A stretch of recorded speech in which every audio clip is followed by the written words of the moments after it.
Good morning, viewers, and welcome to today's edition of the Heart TV's Breakfast Show. And with us in the studio to analyze the newspapers, the headlines, and the issues confronting Nigerians and issues trending across various platforms today is public affairs analyst, Comrade Shini Ajay. It's a pleasure to have you on Sahara TV. It's always a pleasure. Exactly. Let's get this call. We have a caller on the line. Hello, caller. What's your name and where are you calling from? Good morning. Good morning. Good morning. Could you please speak louder? What's your name and where are you calling from? Good morning. Good morning. We can hear you. Okay. I'm on live on the Sahara Live something that you are doing. Excuse me. Until we are ready to fight for what is right, there is nowhere we are going. You can see that in case the same thing was introduced, and there was a riot and protest and all this stuff throughout. And the thing has been reversed. This first subsidy stuff has been reversed. I've been listening to the visitor.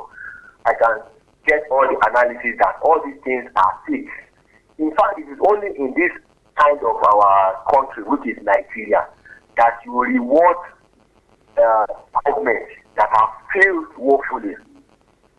If it is in another same place, APC, I don't want to mention name of the party, they cannot come back with what we went through for the past 8 years. I don't know how we want to get back on the street. You see, it is just crazy that everything is going down. I feel like this is it not the same country that we've been? If you listen to the guest, we can reason from the analysis he gave. And that is the reality. That is the truth.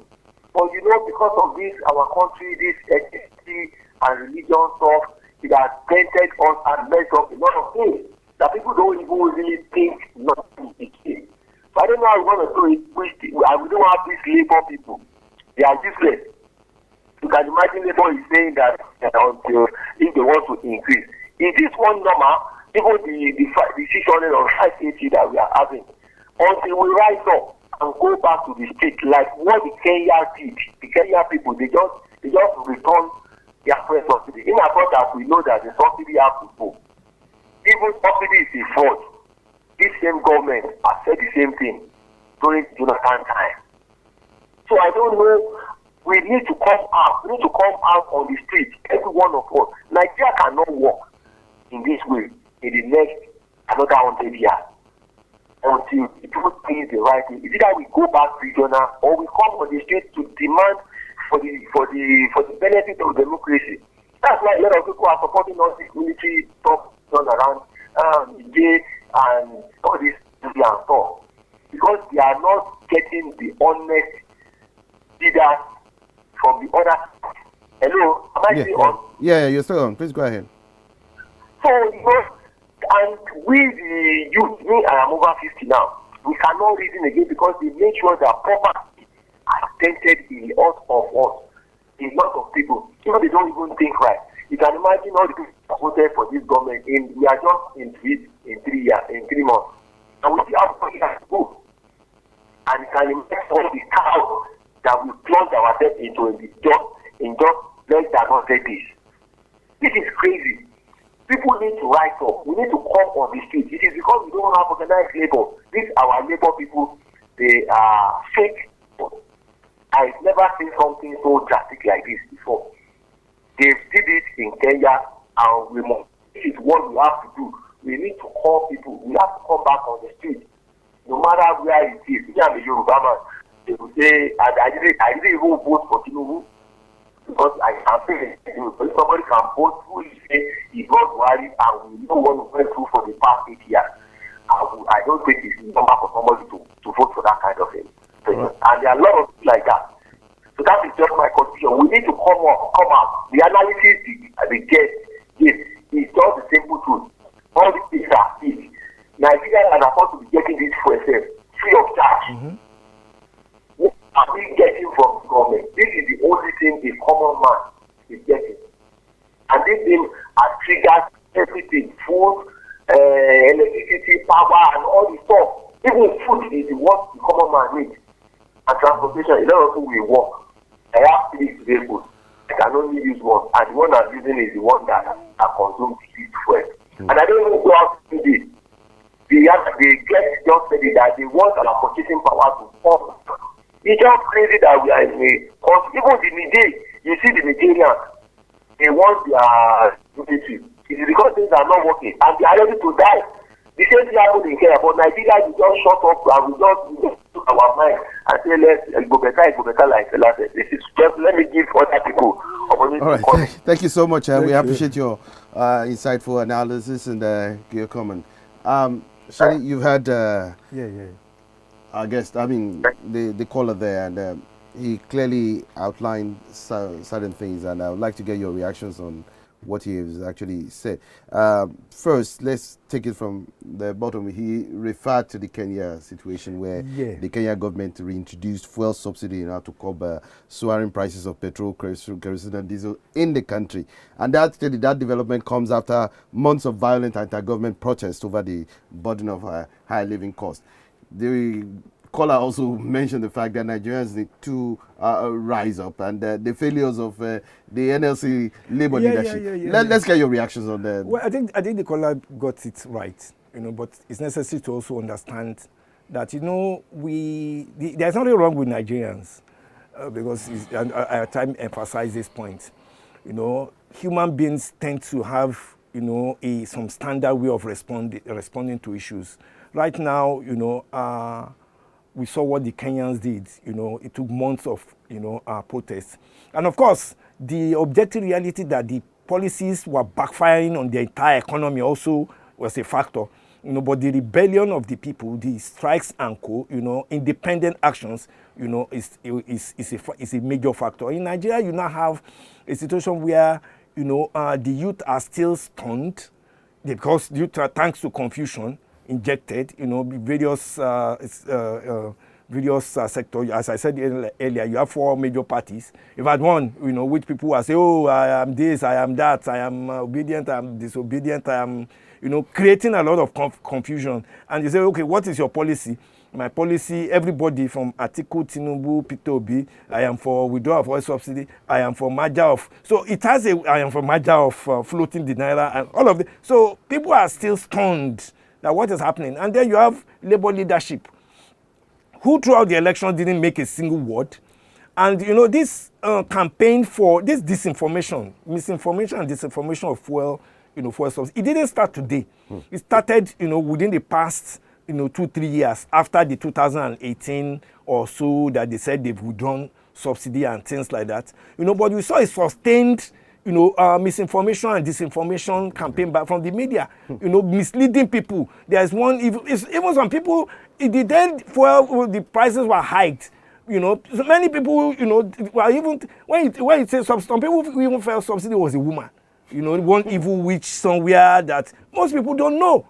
So they confuse them. All these people in the media, we have seen all these people wearing tie and things like that, saying they are analysts. They are analyzing nothing and they misled people. So people are still in shock as we speak. And I will refer you to what happened in 2020. 2020 by October, so people could no longer take it. After months of COVID or forced COVID holiday, we'll give them palliative. There was no palliative. Give them. Right now, you are seeing people are still in shock and they are assessing and they are seeing their reality. Nothing teaches people more than reality. People are saying how much was bag of rice May 29, how much is it today? Today is like, May 29 is like, it's like 80 years ago. Because it's just, the regime is just like about 80 days old. But it's like 80 years ago that, we had May 29th. So people will say, May 29, naira was 400 and something. Today, it's now much. Those who fly, who want to jackpot, they'll say before May, how much was flights? Today, you are talking about 6 million, 3 million. Huge amounts. So how much? And then with what palliative are these people offering? So you could see that they say, okay, we will give you 8,000 naira, per household. How you are going to determine that, we don't know. They will give you 3,000 buses. The people who want that 3,000 buses to a population of 200 million, So 3,000, 50, you got 20 seats, or will go gas. This week, gas is going up. All drinks, everything has gone up.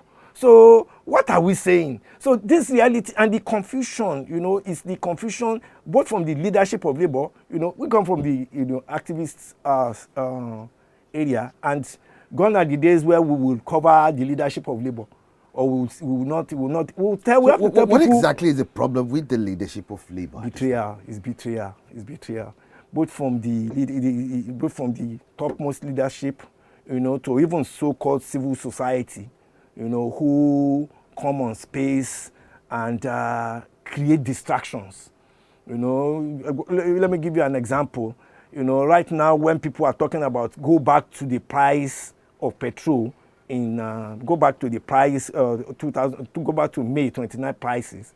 You see people coming now. You see what we want is gas. What we want is electric energy or something like that. And then we ask, how much is your electric bus? One electric bus is about $400,000. So how do you mobilize that to Gombe? How do people in Karademoda or the people in Boko, how do they have access to this? Not to talk about people in Abeokuta and things like that. So it's all these things, they introduce all sorts of distractions. But you see, this reality of price and hardship has a way of radicalizing people on an accelerated basis. And when the people come back out, you won't like, all these folks will not like what they are going to see. That one I can tell anybody for free, because you are building, a monster. You are collapsing, the entire economy, collapsing people's lives. In Kano, rice mills are folding up because they can no longer afford, to operate. So what do you want? Even everywhere. So how do we now? This is self-induced collapse. The number to call is right there on the screen. It's 0704 9941413. If you want to be part of this program, you can call in, and if you're calling from outside Nigeria, please just remember to add +234 704 9941413. We still have our guest in house, Comrade Sheni Ajayi. Now, Sheni, what alternatives or adjustments could have been considered to mitigate the negative consequences of this failed economy? There is none. You can't. There is none. First, the first thing is, why do you need to hike price in the first instance? Go back to status quo. If you are sincere about any palliative, or you are sincere about human lives, we saw what the Naira redesign, did. It killed off close to 20 trillion Naira worth of value in the Nigerian economy. It was an experiment. There was no basis for it. This policy, there is no basis for it. The Nigerian economy, if you put it side by side with the United States economy, you can't compare them. The United States economy is in more trouble than the Nigerian economy. The debt to GDP ratio of US is far exceeds that of Nigeria. Look at all the data is there. The United States government is owing 32 trillion. And its income is about 4 trillion per annum. So you can compare, how much they are really getting and how long it will take for them to actually solve that economic crisis. That of Nigeria is not like that. So you are not on fire, on like what they want us to believe. Like I was saying, I heard earlier when you were saying, when somebody like Oshimole was saying, you are using 96%, you are using blah, blah, blah percent. They scare people with figures. They have been scaring us with figures, but they don't scare out, but they don't conspicuously mixing with those figures the actual, facts as regards how much they're actually making, or the status of the Nigerian debt itself. The debt to GDP ratio of Nigeria is actually in the realms of about 37%, comparable to that one of Norway. When you put things concretely, and in Norway they are still having free education. So don't come and they can't scare us with figures. And a large chunk of even the debts are fictitious. That if a serious regime takes power, you are going to evaluate it, and you will see that a lot of these things are fraud. A lot of, spare the rod, spoil the child. That's what we are actually having. You know, the Yorubas will say that if you do not catch the thief will catch you. That was what has actually happened in the Nigerian situation right now. The country is being enslaved, you know, because they refuse to take, you know, the so-called corrupt people down, you know. So rather they now enslave everybody. Now, moving forward, what lessons can be learned from this experience in terms of designing and implementing effective economic policies in Nigeria? First and foremost, I think we should say that all these folks that come on space and wearing ties and saying that they are speaking economic as economic analysts, all of them being schooled from IMF and I think we should declare them bankrupt. That's when you don't need those kind of people.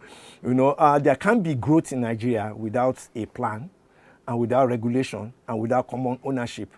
And I will make reference to Chapter 2 of the Constitution. I'm not going to be too legalistic, you know, I don't want to be too legal, but even then, those people who crafted that Constitution, even with its faults, they accepted the reality that the commanding heights of the economy must be collectively owned. You know, what we have today is not that. You know, there is no private sector in Nigeria. People should stop misleading, you know, themselves. You know, you don't have private capitalists capable of leading the society. The society needs to actually guide itself. The little progress we had, at least some of us saw in this country, you know, was due to active public participation. The little industries we had, manufacturing and co, in the 50s, 60s, 70s, 80s, was due to that. So people need to actually, you know, dust up, you know, what actually worked, you know, and how to look at how to actually upgrade it to the second level. We need a plan, national plan, you know, we need regulations. We cannot afford to float our currency. We need strict currency. We cannot afford to preserve foreign reserves. You know, what are you reserving? You know, you need to liquidate them by using them to bring in industries into the country. We are not the policy of foreign direct investment, which is another policy. Everybody, you know, in a normal climate, they should, if you put that forward, you know, where there is, because what we saw in the past period was people, you know, selling toxins to people and calling it as solutions. You know, can Nigeria afford foreign direct investment? With what money will you pay foreign direct investment? Why, you know, where is your own national investment? When you are saying you are looking for foreigners to come and develop, will foreigners develop Abekuta for us, or develop Yanapaja, or develop our steel? We need steel, we need ship, we need all these things. So we need to have, you know that, look, all these policies must be thrown where they belong, in the dustbin. You know, there are hard decisions to be taken. And what are those hard decisions? There are decisions, you know, because it's easy for some of these folks to say there should be sacrifice. They are not prepared to sacrifice anything. So let us start from sacrificing that there is no basis for any child to go abroad, you know, for school when you have universities in this country. You know, our forex is not for that. Cancel that. There's no basis for you to travel abroad for medical care. Cancel that one. There's no basis for, you know, for all this luxurious food that you are importing and lifestyle that you are. Cancel all those ones. All the forex should actually have a planned, you know, plan. We need factories. You know, factories are being sold abroad now. You know, the country needs to focus on importation of capacity. You know, if anybody is going to be sponsored, you know, to study something abroad, it must be the guarantee that you are coming back and you are studying something that is missing in the, you know, that will benefit to the Nigerian economy and to the Nigerian people. So you need to have a change of focus, you know, and what you are having right now, where you are saying you are looking for non-existing capitalists to come and invest in your country, you know, in a world that, do you know how much the globe is owing?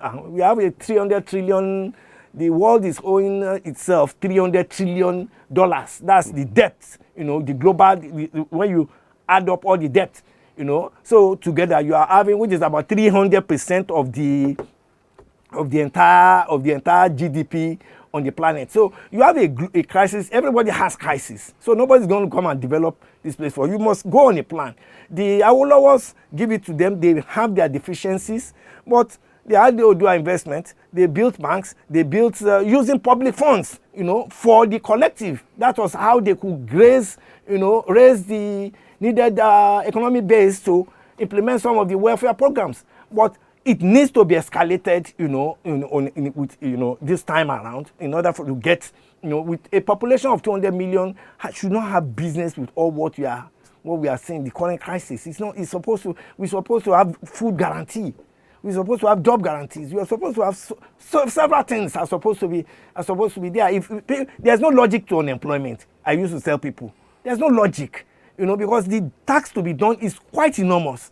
And if you distribute all the jobs, you get, you don't have enough teachers, enough doctors, enough cleaners, enough traffic controllers, enough security.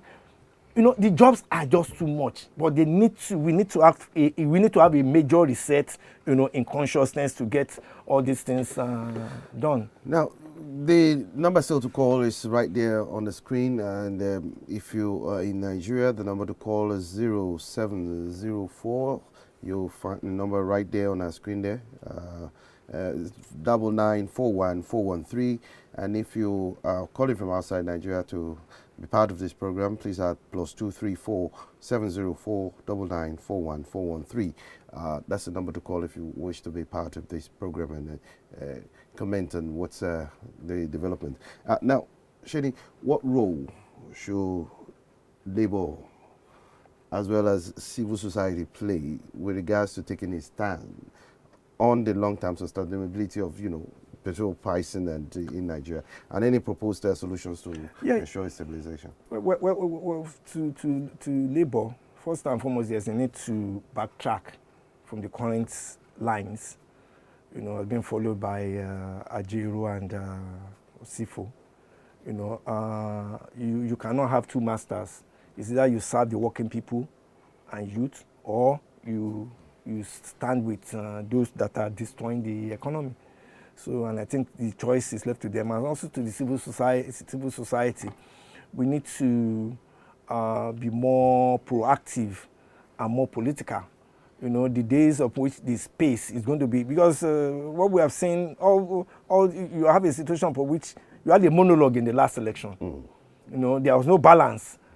This one will say, I want to hike fuel price. I don't want to use their terms without subsidy. Say, I want to hike fuel price. That's what they say concretely, using all sorts of whatever. The other one will say, I want to do the same thing. The other one will say, I want to do the same thing. Nobody said, I'm going to do the other, or, concretely speaking, that, could pose, that could bust all these lines. People could, if it occurred, people may not take note of it.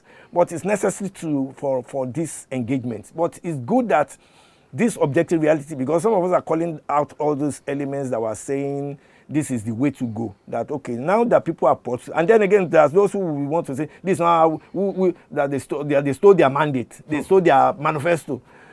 Nobody should, as I just now say that, the consequence of what is happening now, if another personnel is there, that it will be otherwise. That won't let us dump the idea. This is exactly what will happen if you can implement all these policies that are actually anti-people.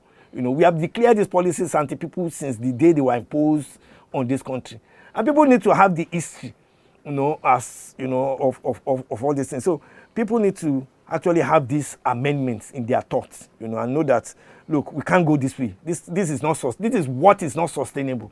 This is exactly what is not sustainable. After imposing all these evil programs on people, you now allocate billions to yourself. Less than 500 of you, 70 billion. So, this is the objective reality. When they say it's going to be tough, it's going to be tough, the person saying it's going to be tough, he's not prepared to sacrifice, I don't know, the least of their privilege. They are not prepared. But they want the mass 250 million people to live in pains. It's evil as far as some of us are concerned. Let's just quickly take some of the comments that we have on our Facebook. I think this is Ufezime Nelson. I think Ebola Tinubu have done the worst now, and the people who helped rig them into power now regret it big time. When Omoyele Sowore was advising Nigerians never to vote for political criminals. APC, PDP, LP, many Nigerians call Showore names, but here we are today. Only Showore can bring us out of this mess. And revolution now is the way forward. That's from Ufezime Nelson Ubi. Weisband says, the monster of neoliberalism they are building will be their grave diggers spinning. Workers and youth must rise in a unity to lead revolutionaries. You cannot continue like this with complete disasters like the Tinubu regime. We also unequivocally say no to war. That's how we see our government madness. So, I mean, these are some of the comments we've received from Facebook. What are your reactions to this? Nigeria seems to be fuming at this point in time. Yeah, people. And what's the level of consciousness at this point in time with regards to Nigerians actually standing up for their rights? Nigerians would at a particular point in time have to come out with or without, the leadership of Labour playing its historic role. Because I don't know, it's concretely, how people can move on. It's I don't know how it can be done. They just have to come out and fight for their rights. But the key thing remains for them to have a sense of direction as regards what they want. I have an understanding of why this crisis, exists in the first instance, and that will guide them, and that's the tool against all these reactionary distractions along ethnic lines or religious lines that some people want to infuse into it. The current leadership of Labour and some key folks in the civil society themselves will be under enormous pressures as time goes on to actually start taking a more principled lines. If they don't, alternative leadership are bound to emerge. That was what happened. That was exactly what happened with NSAS. So it's an inevitable process. When you do all these things, you are going to provoke, people to stand up and demand for their rights. It's too intense, and you are not going to have a minimum wage. That because people have been talking about 200 naira minimum wage, I laugh. If you are going to have anything as much as 50,000, you should consider yourself lucky. Now, let me also get your reactions on some of the positions of the government's spokespersons. For example, Ngelali actually came out to make a statement yesterday on the official position of the presidency, stating that there is no increase in prices at this time and that Mr. President is convinced, based on the information before him, that we can maintain current pricing without reversing our deregulation policy by swiftly cleaning up existing inefficiencies within the midstream and downstream petroleum sector. I mean, this is the official position of the government. They are not going back with regards to reversing its deregulation policies, and that they are looking at ensuring a cleanup in the existing inefficiencies within the both the downstream and the upstream petroleum. I mean, what's your reaction to this? Look, when a ghost is haunting you, and you put yourself in a state of self-denial, you'll be having this kind of engagements. Because if this policy was the magic wand, when it was declared on May 29th that subsidy is gone, we will notice that there's no day passes by without them being forced to talk about this issue of quote-unquote subsidies, quote-unquote. No day goes by within the past 80 days or so. There's no day that they will not consistently come back to this one, trying to explain. So, like this time they say on air now that you will explain tire, So long the crisis is still there, so long you never address the substance, if you continue, they thought deregulation is never a solution to the problem we have at hand. So if it was never a solution, and then you are enforcing it, the problem continues to escalate. That is what you are actually seeing right now. The energy needs has crashed. It's crashed not because there is no need to power the society, but because they can't afford it. According to their data, Nigeria used to import, as I may, used to import, processed fuel about 205 100,000 barrels. You know, I don't know. Today, it's crashed to less than 100,000 barrels. I've forgotten the relative to what, you know, but that's as regards Naira, it's on Naira metrics because I follow all the economic pages. So you have a significant crash. So essentially, the so-called amount that, because people like, there are some people that we shouldn't allow to get away, you know, with some of these things. We are going to make some savings. No savings have been made. No savings can be made. Two things.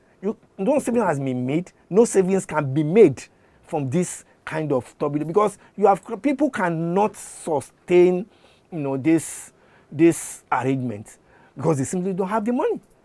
So underneath, and that has effect on the general economy because they'll start winding down their product. If we have not seen this before, it's a different thing. We saw this exactly in the 1980s when these policies were imposed in the first instance. And then there's the policy, you see, once you do it, you know, it's going to be El Dorado. It never did. They did the same thing in Ghana until when the CDs got to 10,000 CDs to $1, you know, before many of them their eyes could be cleared. You know, they started from 1 CD to $1. It's now 10,000 CDs. 2007. Then they now said, let us reverse back. Let us convert 10,000 CDs to 1 CD. But then they continue with the same policy. Today, it is 11 CDs to $1. But when you say, okay, 11 new CDs to $1, when you do the maths properly, you see that, okay, if it was 10,000, you know, CDs to $1, old CDs, how much is it now? It means it's 100,000 CDs to $1. So there's no end to it. It's a chain reaction. If you don't want to call something a chain reaction, do it 1 billion times, it will give you this result. You cannot, no country can develop with these mispolicies. I can tell you that one for free. Sorry. Another respondent also said that over the past 8 years, certain issues went unaddressed, leading to several misdemeanors. President Tinubu is now in charge and he aims to reposition Nigeria for the better. We urge you to give him the necessary time to implement the changes he envisions. I mean, that's been a call for. If we choose our houses, nobody has obstructed anybody, you know, from performing. Nobody can, you know. It's what you said you want to do. And the first day, fire in the mountain. Second day, fire on the mountain. It's now just less than 80 days. Fire on the mountain. So it's people's lives you are talking about, you know. And then at times we see all these elements who, as I said earlier, who are not prepared to make any sacrifice for anything, telling people to, coming to this your studio, I saw people walking, you know. Even myself, we have to walk, you know, to get to our destinations. So it's not going to work. Is it that, okay, after all these things, even right now, those that are supposed to import cannot source the dollar? Well, is there a bureau de change in London where you carry your naira to and then they convert it to you for? It's not possible. You are not addressing the fundamentals. They have not addressed it. So it's not a matter of people not giving anybody anything. The economy belongs to all of us, you know. But you are seeing that, look, what is being implemented is being hailed by some folks, the United States and all these other countries, all the other agencies, but it's being condemned locally by the people. A bag of rice was, as at May 29, how much was it? Today it's in the 50s. So this is how we can classify that, okay, for how long can this be sustained? This is what is not sustainable. Well, thank you so much, Sheni Ajay, for your insightful analysis. And that's the much we can take from our program today. And we hope that you will be able to join us again as we continue to look at issues concerning Nigeria. And we hope to see you again. Thank you so much.